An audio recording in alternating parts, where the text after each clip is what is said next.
speak like he'd been here a long time. Everywhere we turned, we heard anomalous evidence. Mohamed dressed to the nines. I mean, you know, nice pants, shirt, just business-like, real business appearing, but nice clothes. The biggest mass murderer of the new century posed, ironically, as the perfect consumer. He carried a briefcase, and he had all the credentials he needed. I mean, we asked for, in order to rent a car to anybody, they got to have credit card, driver's license, and proof of insurance, and he had that. Everything matched. He had all-state insurance. Address on the insurance card matched his driver's license. And he was a perfect customer. Warwick remains puzzled by certain inconsistencies in the terrorist actions.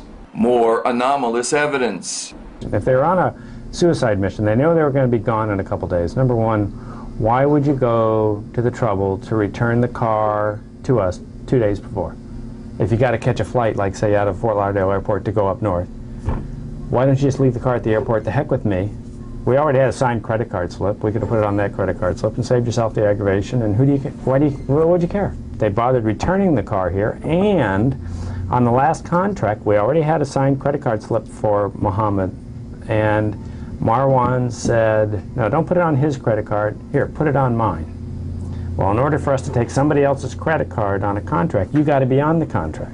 So that means he had to give us his driver's license, and he had to sign everything. No problem. He gave us his driver's license, got on the credit card, tore up Mohammed's credit card slip, charged it on Marwan. I mean, what all does this make if you're going to be dead in a couple days? What difference does all this make? Warwick, too, noticed a high tide of suspicious characters. I have given them a lot of names because this last year I've had a lot of people that after this 9/11 I go, whoa, what about that? Remember that customer? And what about that customer? So 3 young guys that just prior to September rented a car from me for 3 months, and to me they fit the description of anything that Mohamed was up to. I mean, why would they spend $900 a month to rent a car from me? What would they be up to? Why were they here? As with almost everything else about September 11th, Bradley Warwick's story has a twist. We asked him how Mohamed Atta had found his tiny agency. How did they find you? Their credit, you know? Oh, it's out of the phone book. Yeah. But in the Bell South Yellow Pages, there is, alas, no listing for Warwick's. More anomalous evidence. Neither is his company listed at the Florida Division of Corporations. But we did discover several IRS liens he has outstanding. Maybe that's why we weren't too surprised when he told us he's worked with the FBI before. I've been involved with other FBI situations in the past. For the last 6 weeks of his life, terrorist ringleader Mohamed Atta left the jazzier precincts of the Miami area to journey across the state to a retirement community with the second oldest population in the entire U.S., Venice. Did Mohamed Atta have a secret preference for blue-haired widows over tall European models? If he did, it'd be a big surprise. Atta frequented this Sarasota strip joint, conveniently located next to a nearby dog track. A young man with money to burn, Mohamed Atta enjoyed very un-Islamic lap dances here, and also at places like the Pink Pony Strip Club in Daytona Beach and the Olympic Garden, a grind joint on the seedier end of the strip in Las Vegas. Stuffing $20 bills into the panties of topless dancers must be frowned on, don't you think, by fundamentalist Saudi mullahs? But it wasn't all seedy strip clubs. When not ogling infidel flesh, Atta had a taste for the finer things as well, like hanging out at Harry's Bar in New York, for example, where he preferred a table near the piano. We can see someone in Arab Spy, for example, having a preference for a table near the piano at Harry's Bar. But an Islamic fundamentalist? 3 nights before the attack, Mohamed Atta, Marwan al-Shehi, and Siad al-Jarrah drank at this Fort Lauderdale bar. It gained immediate notoriety. Federal agents flashed pictures of the terrorist pilots who just a day earlier had demolished the World Trade Center to the manager Tony Amos and Patricia Adrisi, the bartender. We were able to recognize both gentlemen, Amos said. Atta drank Stolichnaya vodka for 3 straight hours, the bartender remembered. Marwan al-Shehi was drinking rum. They were very rude, she said. They didn't want to pay the bill. When asked if they could afford the $48 bar tab, Atta pulled out a thick roll. Mohamed said he worked for American Airlines and he could pay the bill, she told reporters. The guy Mohamed was drunk, Amos said. A week later, Amos changed his story. Mohamed Atta drank nothing stronger than cranberry juice that evening at Chuckham's Raw Bar. Night manager Tony Amos now said he was sitting quietly by himself. Take a look at this picture. Do you think the restaurant manager changed his story because he mistook Atta for someone else? We wanted to ask him, but when we stopped by, neither he nor bartender Idrisi were there any longer. The current bartender, before she realized she'd said too much, indicated their leaving was somehow 9/11 related. Life in Venice must have been hell for someone with Atta's jet-set tastes. Atta must have chafed. No wonder everyone ragged on his bad attitude. But was Venice his choice? Why did Mohamed Atta and so many other 9/11 principals come here? His 3 trips to Venice in the last 6 weeks of his life must have been business. Who was he meeting? Local law enforcement officials indicated to us that they too would like to know that answer. And that's when our search led us to begin looking into this man, flight school owner Rudy Deckers, responsible 2 years ago for an influx of literally hundreds of Arab pilot trainees. This then is the central dramatic question to our story, to the tragedy of September 11th. Did Arab men just wander up and down the Gulf Coast of Florida as easily as if they'd been listening to Tom Petty albums all their lives? Or were they assisted by a global network? If they were, Rudy Deckers would be the place to look. In the aftermath of the tragedy, Deckers was everywhere on television, portraying himself as just an innocent businessman, victimized by the perpetrators of one of history's greatest crimes. Is he? The first thing we heard about Rudy Deckers came from a female researcher who called to tell us he sounded phony to her in his television appearances, that there was something odd about him. Was it female intuition? He sounded sincere enough to us. This morning at 7 o'clock I heard what happened, and the first thing I questioned myself was if I would have known. I would kill him by my own bare hands. If I have a Muslim coming in right now, I think that I'm going to be a human being and tell him, get the hell out of my property here. The day that all this occurred, we felt very, very sad, like all the other Americans. Deckers isn't American, he's Dutch. And his response to pass the buck on to unnamed underlings sounds a little rehearsed. How was it that you first came in contact with these men? I have heard yesterday from my own police, because I don't have contact with every student that walks in, that these 2 individuals came in July in 2000, checked our facility, said that they were flying in another facility in Tampa. They were not happy at that facility. They came back after a couple of days and decided that they wanted to fly with us. That seems a simple, straightforward chronology. But compare it with the words of the chief flight instructor at Jones Aviation in nearby Sarasota, Florida, who tells another story altogether. It was on or about June of, would have been 2000. They came up from Huffman Aviation.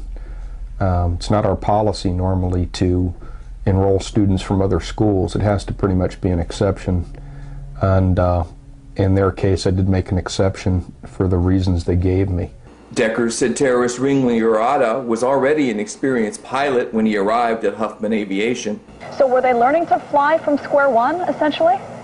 No, Mr. Atta had a private pilot license already, and I see he, if I pronounce right, he had only a few hours. They did a private pilot license with us, single-engine commercial and multi-engine commercial. But we soon heard this statement totally contradicted. More anomalous evidence. Atta was already a pilot. He already had a private pilot's license. Isn't that right? Not when he came here. No. He was close to getting a private license. He had 3/4 of the course complete. The same course that Marwan was taking. Yeah. But but there was no discernible difference in training skills and skills events between the two? Between the two, Atta was the better pilot of the two, but both of them, I mean, looking at them both as 2 students learning together, where they were in the curriculum when they came here, they should have been a lot further along. The FBI, we learned, had known about terrorist training at Rudy Deckers Flight School for some time, which probably accounts for their swift response. The FBI visited you just a few hours ago and confiscated some records. Can you tell us about that? It was yesterday, 2:30 a.m. They called my managers here in Venice and wanted to see 2 files. I came in at 7 o'clock in the morning. They were still there. I talked briefly with them. They were ready to go. I told them that we have more customers, clients from the Middle East, and I thought it was a good idea to give them all my files. So I gave him a couple of hundred files from the last years. The contents of the files of Rudy Decker's flight school might answer some persistent questions about the terrorist conspiracy's operations in Florida, and even reveal what kind of help they may have received in this country and from whom. But these questions haven't been answered because the FBI hasn't talked about what's in them.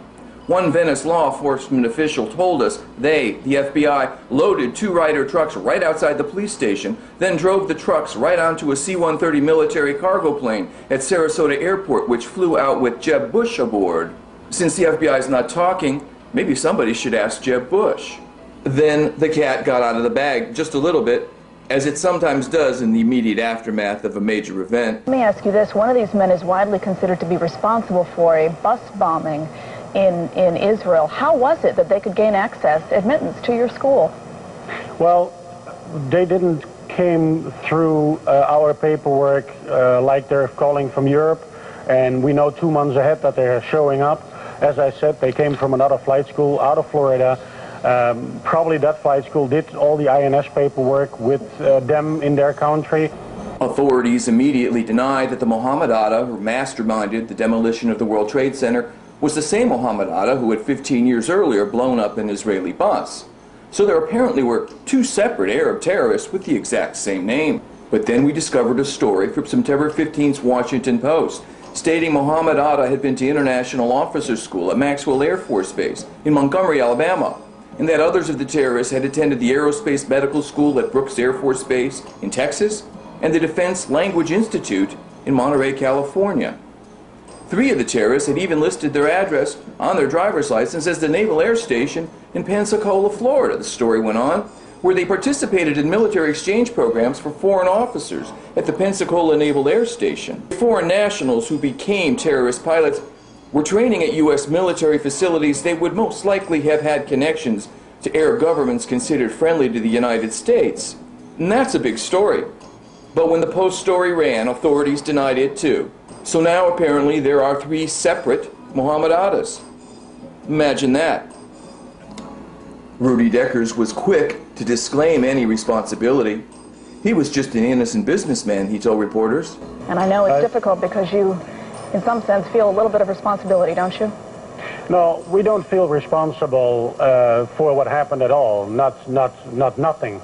The terrorists were only in Venice for a short time before moving on to Florida's East Coast, Deckers said.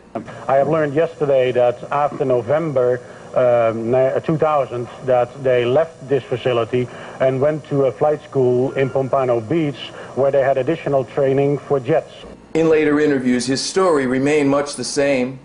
Atta and Al-Shihi walked into the front door, and we have no obligation whatsoever to do any background checks or passports or ID. So who was to blame for the terrorist presence in our midst? Exactly 6 months later, Rudy Deckers, oddly enough, helped provide the answer. Exactly 6 months after the September 11th terrorist attacks, the man who trained 2 of the terrorists to fly got some unexpected paperwork in the mail. Yesterday, Rudy Decker of Huffman Aviation in Venice received the visa application approvals for hijackers Mohamed Atta and Marwan Al-Shehi. Because of some strangely suspicious timing, Rudy got to use the V word right on television. Vindicated. I don't expect on a Monday morning when I come in and I open my mail to get 2 permits from Atta and Al-Shihi. I thought they were already past me. We applied for the right paperwork, and therefore I'm happy I can do that now. So you feel vindicated?